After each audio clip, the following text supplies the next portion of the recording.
Les végétaux chlorophylliens se développent en utilisant l'énergie de la lumière. On appelle cela la photosynthèse. Différentes conditions permettent cette réaction.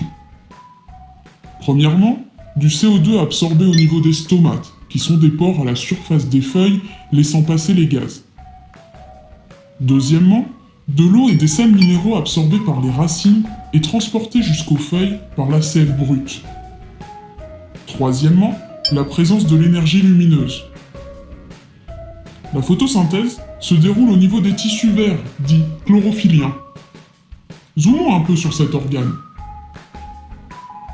Chaque cellule contient des chloroplastes, lieu de la photosynthèse.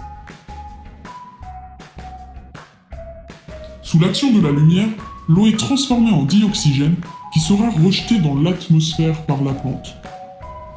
Le CO2 absorbé servira quant à lui à la production de glucides. Ces glucides permettent le développement de la plante en lui fournissant l'énergie dont elle a besoin. Une partie pourra être mise en réserve. La photosynthèse peut être résumée en une seule équation bilan.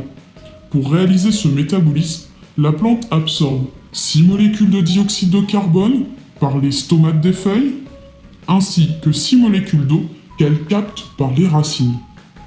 La plante produira alors 6 molécules de dioxygène qu'elle rejettera dans l'atmosphère, ainsi qu'une molécule de glucose qui lui fournira de l'énergie.